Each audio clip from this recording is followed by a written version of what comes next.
Hola, bienvenidos a Academia Internet, continuando con la serie de resoluciones de la guía interactiva de Comipems. Vamos a resolver la parte de habilidad verbal. La primera pregunta dice así: tristeza es a llanto como dolor es a... Y bueno, esto implica lo que se conoce como analogías. ¿Sí? La analogía es un tipo de razonamiento muy especial, que consiste en establecer una relación de semejanza entre dos cosas distintas. Por ejemplo, tengo tristeza y llanto. ¿Cómo así? Fíjate que el llanto, ¿qué significa? El llanto es una expresión evidente de un estado de ánimo, en este caso, la tristeza. Por lo tanto, podemos decir que hay una relación analógica. Fíjate, ya establecimos el razonamiento de causa a efecto. Tú puedes decir, la tristeza produce llanto.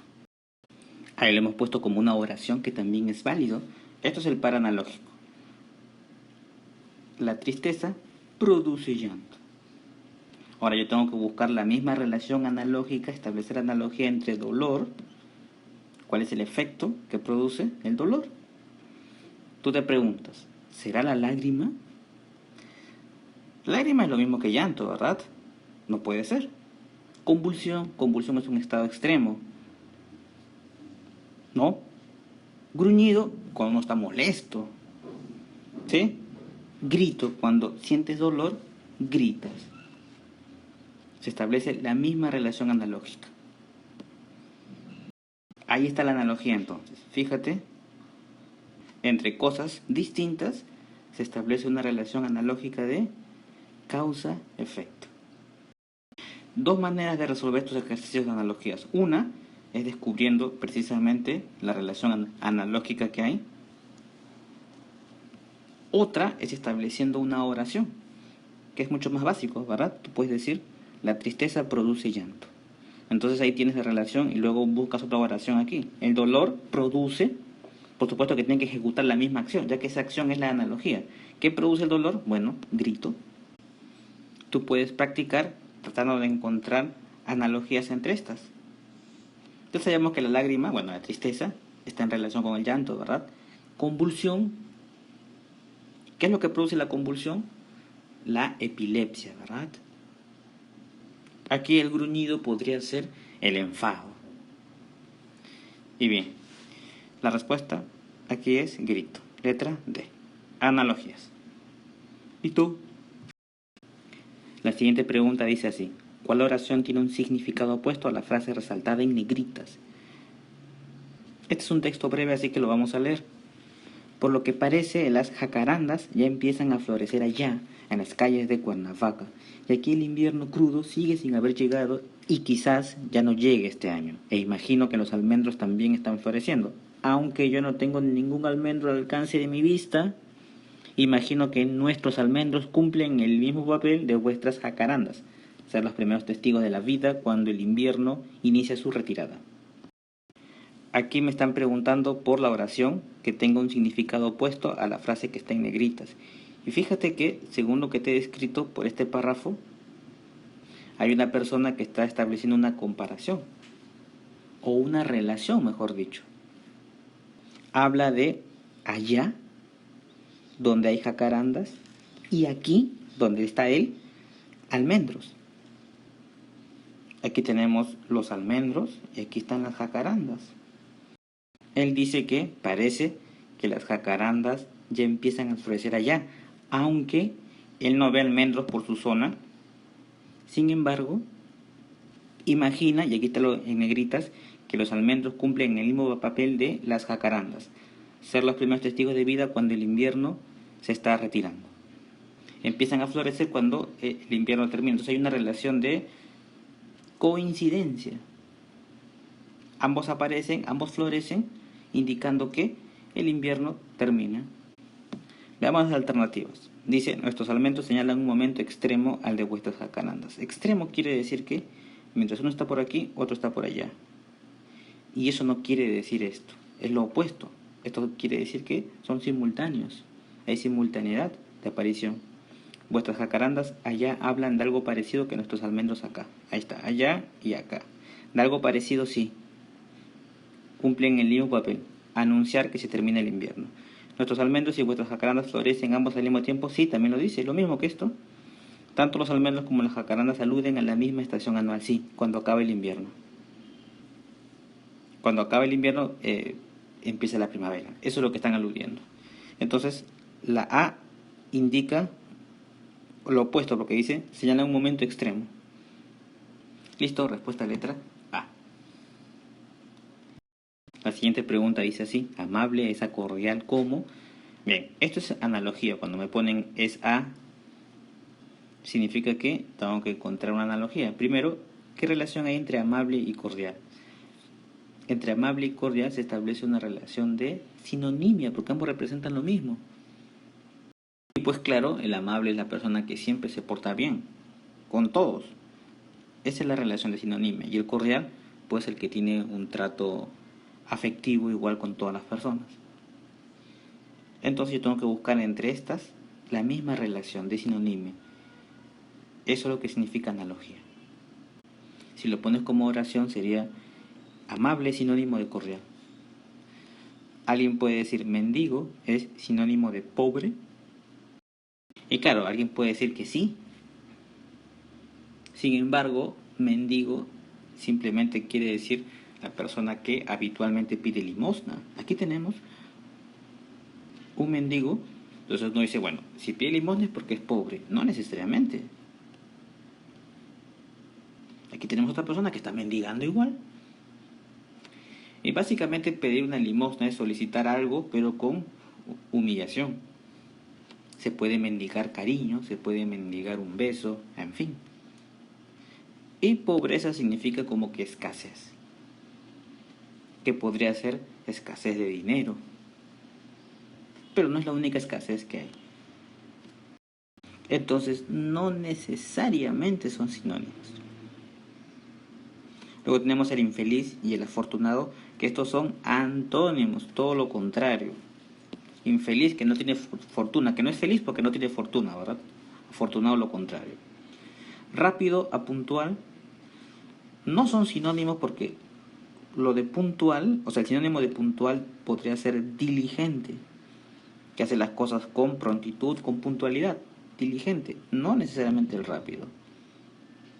Rápido podría ser sinónimo veloz. Trabajador y laborioso, sí, por supuesto que son sinónimos. Trabajo y labor son palabras muy cercanas.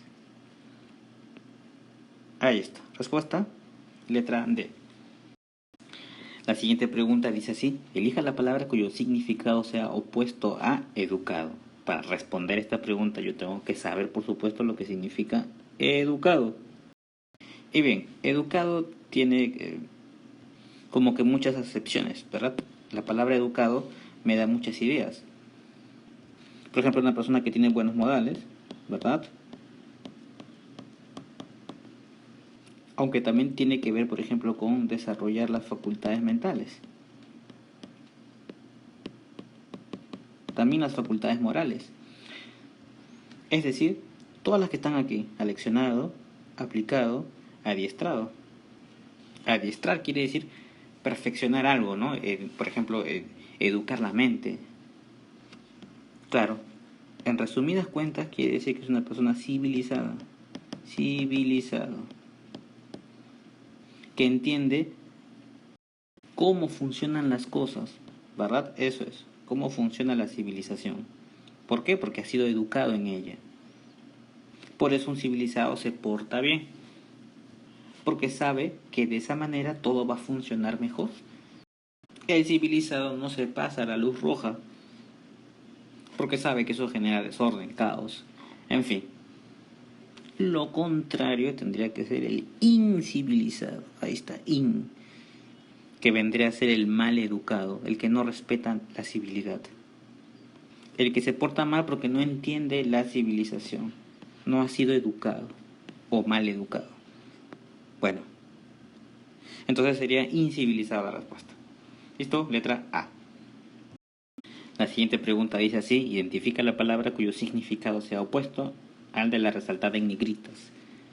Me dicen, los adeptos de Zapata eran regularmente campesinos. Para responder esta pregunta no es necesario conocer quién era Zapata o a quién están haciendo referencia.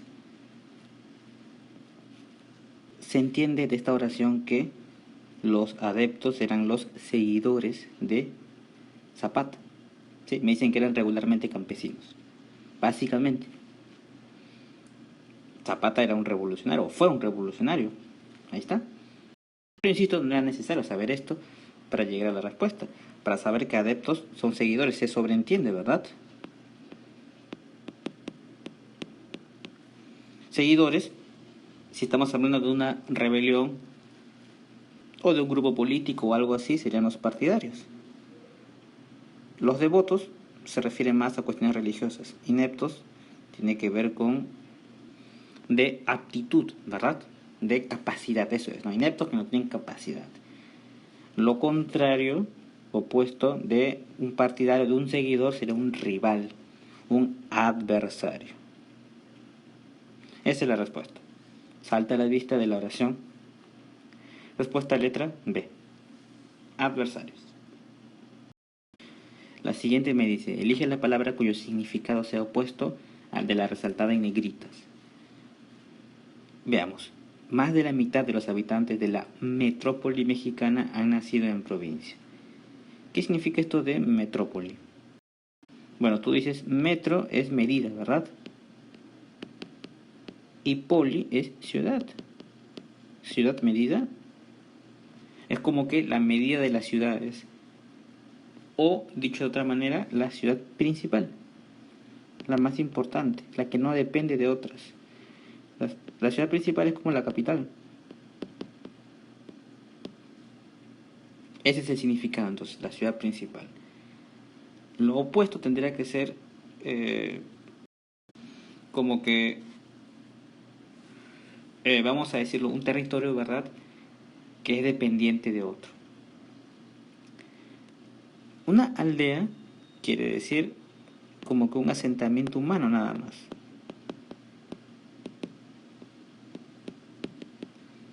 Genérico.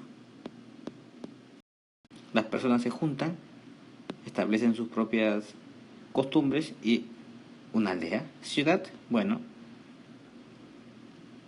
es demasiado general. La metrópoli es una ciudad, pero es la ciudad principal, o sea, la capital. No es opuesto. Colonia sí. Colonia porque es como que un territorio que tiene como que una dependencia de una metrópoli. Precisamente la metrópoli se establece con esa razón, una ciudad principal, la que otras van a depender, más pequeñas. Urbe es como decir ciudad. Y es otra característica, no es una ciudad grande, ¿verdad?, donde hay mucha gente. La metrópoli puede ser una urbe, claro que sí. Sería colonia aquí. ¿Listo? Respuesta letra C. La siguiente pregunta dice así: la expresión robo hormiga significa robos de qué tipo. Y bien, tú dices hormiga, ¿qué te trae a la mente? Algo así, ¿verdad? Sí, pero más pequeño. Bueno, por eso me dibujo muy grandes. Ahí está. Bien, esto nos da la idea de que sean esporádicos. Esporádicos quiere decir que un día sí, un día no. Ocasional. No. Esa no es la idea de las hormigas. Pequeños, sí. Por supuesto, las hormigas son pequeñísimas. Seguidos, no necesariamente. Robos mayores no, son robos pequeños, pero, esa es la respuesta, son muchos los que lo hacen. Ahí está la ganancia. Ajá. Ya nos llenamos de hormigas. Listo, respuesta letra B. La siguiente pregunta dice, selecciona las palabras que son similares a sismos. Un sismo hace referencia a un movimiento telúrico. ¿Qué es eso de telúrico? Telúrico quiere decir relativo a la Tierra. Se produce por vibraciones. También se le conoce como temblores, comúnmente, ¿verdad? También se le llama seísmo, terremoto.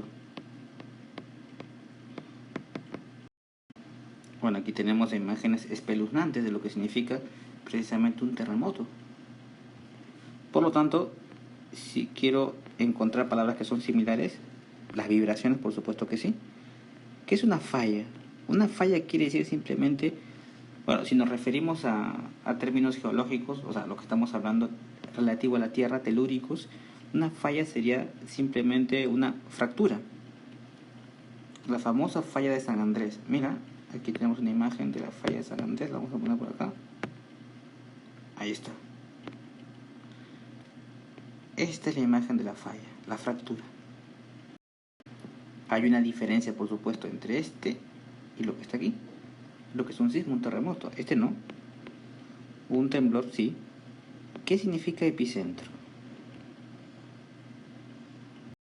Epicentro quiere decir el lugar con mayor daño de un terremoto. Aquí tenemos una imagen. El epicentro se encuentra en la superficie, es la proyección del foco. Aquí está el foco del terremoto que siempre ocurre, o casi siempre ocurre a una gran profundidad. Entonces hacemos la proyección vertical en esta dirección hacia la superficie y esto es el epicentro. De aquí se propaga. Por lo tanto, epicentro no es similar a sismos. Están relacionados, pero no es similar. Terremoto sí es similar. Tendríamos 1, 3 y 5. Respuesta. ¿Listo? En la siguiente pregunta me piden seleccionar los pares de sinónimos. Y bueno, en la primera me mencionan colisión-choque. Bueno, colisión y choque son sinónimos. Pues claro, ahí está. Tienen el mismo significado. Entonces, esta es la primera que yo escojo. Zona y área. Área quiere decir superficie. O sea, imagínate esto que está aquí. Y si yo lo marco. Bueno, seguramente habrás visto esto. Hay una S y lo marcan así. Eso es una zona de seguridad. Y hace alusión precisamente a un área. Un área que está seguro, por ejemplo, contra derrumbes. Ahí está. Bien, entonces, ¿son sinónimos? Por supuesto que sí. Energía y tensión.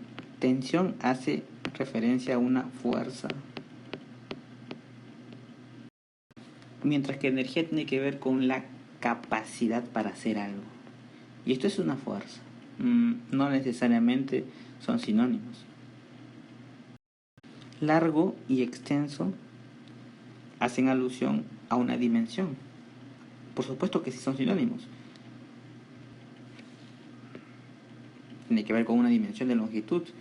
Hipocentro y epicentro lo habíamos visto en la pregunta anterior. Vamos a poner aquí el dibujo. Y fíjate que no son sinónimos para nada. El epicentro está aquí, en la superficie.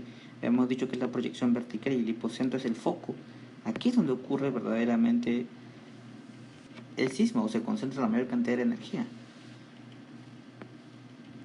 Epi significa sobre, hipo significan debajo. Entonces no pueden ser sinónimos. Por lo tanto tendríamos 1, 2 y 4. Respuesta letra A. ¿Listo? La siguiente pregunta tiene que ver con la lectura de este texto. En verdad, las siguientes preguntas. Por lo tanto, te sugiero que pongas pausa al video y leas atentamente el texto. Yo también haré lo mismo y luego llegaremos a algunas conclusiones. Bien, una vez leído el texto, tiene que quedarse algo en tu mente. ¿De qué están hablando aquí? Lo más inmediato, tú dices, es la ciencia. ¿Sí? Ahí está. Eso es lo más inmediato, es un tema.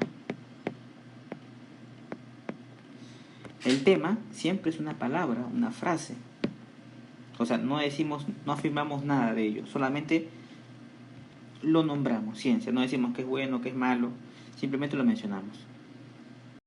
Pero si quieres tener la idea central, una idea ya es una oración. ¿Qué dices con respecto a la ciencia? Bueno, la ciencia como actividad colectiva, ¿verdad? O es una actividad colectiva.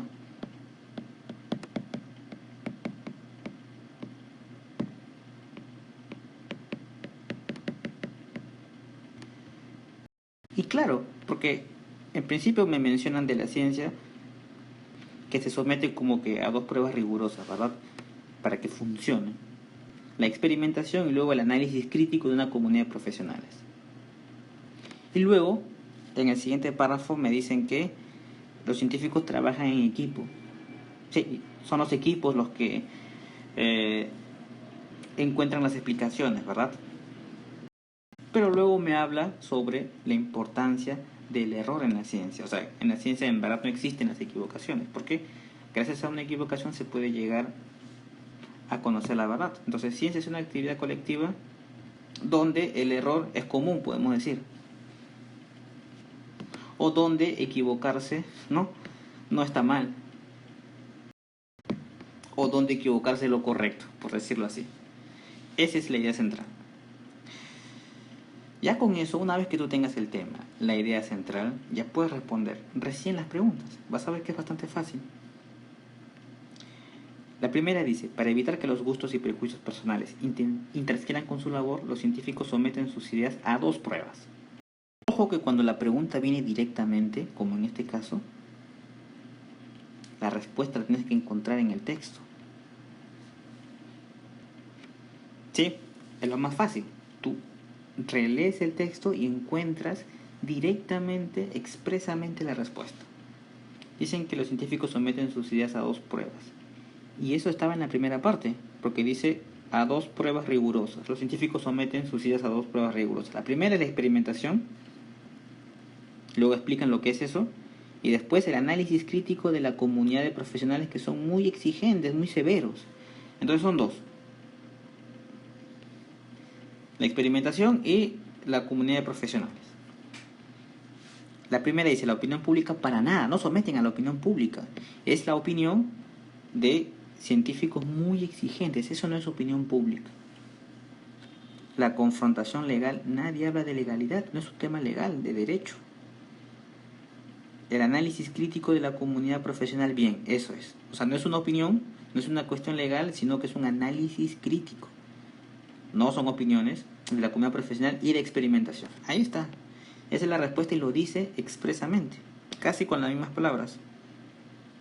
El voto popular no tiene nada que ver, el voto popular ni la simpatía. Precisamente utiliza estas dos pruebas para evitar el voto popular, la simpatía, el gusto, la opinión o cuestiones legales.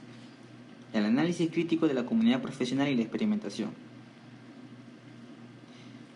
Bien, respuesta letra C. Luego me dicen complete el enunciado, obviamente de acuerdo al texto. Entonces, si te dicen complete el enunciado y no te dicen nada más, por supuesto, todas las respuestas se van a encontrar en el texto. Directamente. Yo no tengo por qué inventar nada ni responder de acuerdo a lo que yo entienda o a lo que crea que deba ser correcto.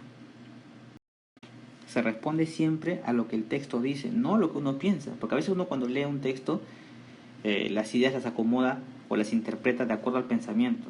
Ese es el principal error que uno comete al analizar un texto. Dice, al científico, la ciencia se le presenta como un universo por descifrar. Eso suena muy bonito y alguien puede decir, yo siento que esta es la respuesta porque tiene mucha coherencia, mucha lógica, pero para nada. Esa no es la respuesta. La respuesta tiene que estar directamente como lo dijimos. Fíjate, al científico el universo se le presenta como una sucesión de enigmas por descifrar. Listo. Esa es la respuesta. Al científico el universo se le presenta como una historia de detectives, no dice eso. Al científico la ciencia, una sucesión de historias, no. Suena lógico, pero el texto me quiere decir esto. El universo se le presenta como una sucesión de enigmas. La respuesta tengo que encontrarla directamente. A menos de que la pregunta sea diferente. Por ejemplo, si la pregunta hubiese sido ¿qué se deduce del texto? O cómo se interpreta tal cosa, cambia. Pero como está así, directamente. Mucho más sencillo. Entonces, respuesta letra D. Insisto, está ahí. ¿Listo? Me dicen complete el enunciado. De nuevo, de acuerdo al texto. El objetivo de la ciencia es de una manera que nos permita, y ponerlas a prueba. La primera dice resolver problemas de una manera que nos permita encontrar soluciones. Esto suena muy lógico, alguien puede decir que sí, pero de nuevo, la respuesta la vamos a encontrar en el mismo texto directamente. Aquí estaba el texto, tienes que encontrarla. Fíjate que estaba al principio, el objetivo de la ciencia es entender el universo de una manera que nos permita hacer predicciones y ponerlas a prueba. Entonces, entender el universo, ¿verdad? Directamente está ahí. El objetivo de la ciencia es entender el universo de una manera que nos permita hacer predicciones y ponerlas a prueba. Ahí está. Eso está en la letra D.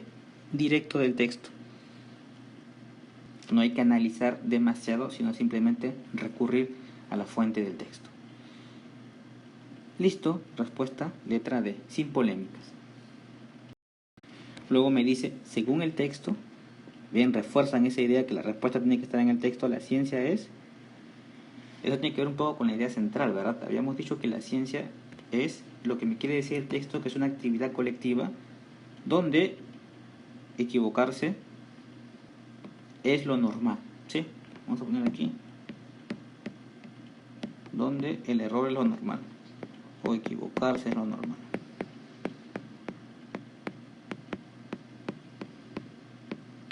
Bien. ¿Y dónde está eso? Aquí, mira. La ciencia es una actividad colectiva. Ahí está la definición que ellos me dan. Es. ¿Sí? La ciencia es una actividad colectiva. No es una sucesión de enigmas, no es pararse en hombros de gigantes, es una metáfora que refuerza esta idea. Lo dice también el texto. Una actividad individual para nada, es lo opuesto a ello. Por eso es pararse en hombros de gigantes. Letra B, respuesta. ¿Listo? Veamos la siguiente pregunta. Dice, lee el texto y responde las preguntas. Los ojos culpables. Y bien, tenemos aquí que leer este texto y luego, de acuerdo al mismo, responder las preguntas que están aquí. Son 3 preguntas. Así que hay que ponerle mucha atención, ponerle pausa al video, leer con calma y luego retomar para la solución de los mismos. La primera pregunta dice así, de acuerdo con el contexto. ¿Qué significa la palabra en negritas? Me dice de acuerdo con el contexto. Ya no con el texto. Contexto quiere decir de las circunstancias. ¿Qué significa la palabra en negritas? O sea, eso quiere decir que esto no lo vamos a encontrar aquí directamente, sino es algo que yo tengo que deducir de acuerdo a lo que he leído. Bien, ¿cuál es el contexto? Dice que un hombre compró a una muchacha por 4.000 denarios. Un día la miró y se echó a llorar. La muchacha le preguntó por qué lloraba. Él respondió, tienes tan bellos los ojos que me olvido de adorar a Dios. Cuando quedó sola, la muchacha se arrancó los ojos. Al verla en ese estado, el hombre se afligió y le dijo, ¿por qué te has maltratado así? Has disminuido tu valor. Ese afligió entonces, de acuerdo a este contexto, ¿qué está significando? Una profunda tristeza, ¿verdad? Eso es. Por eso le dice, ¿por qué te has maltratado? Eso es una angustia, no enojo. Sería una reacción de otro tipo. Presión, no. Tranquilidad, todo lo contrario, intranquilidad. Se encontraba afligido, triste, intranquilo, inquieto. Por lo tanto, angustia. Ahora bien, ¿cuál es la conclusión del texto? Bueno, ya casi lo hemos leído. Cuando el hombre se aflige por lo que había pasado, ya que la muchacha se había arrancado los ojos, él le dice: ¿por qué te has maltratado así? ¿Has disminuido tu valor? Ella respondió: no quiero que haya nada en mí que te aparte de adorar a Dios. A la noche, el hombre oyó en sueños una voz que le decía: la muchacha disminuyó su valor para ti, pero lo aumentó para nosotros y te la hemos tomado. Al despertar, encontró 4.000 denarios bajo la almohada. La muchacha estaba muerta. Esta es una lectura que no puedes tomarla literalmente como la anterior. Está escrita como que en sentido metafórico. Cuando el hombre dice: tienes tan bellos los ojos que me olvido de adorar a Dios, quiere decir que siente una tentación por la belleza de la mujer, algo que es inapropiado para Dios, según las creencias de la persona. Entonces la muchacha se arranca los ojos para que nadie te aparte de adorar a Dios, para que no sientas esa tribulación, ya que la belleza de la mujer precisamente era la tentación. Esa es la conclusión del texto. Él recupera su dinero y ella muere. Eso es entendido literalmente. Si tú lo entiendes literalmente, pues dices esa es la respuesta, pero la idea del texto no es esa, no es una interpretación literal.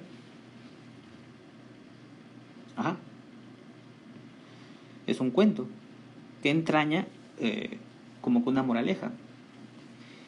Ella disminuyó su valor para él.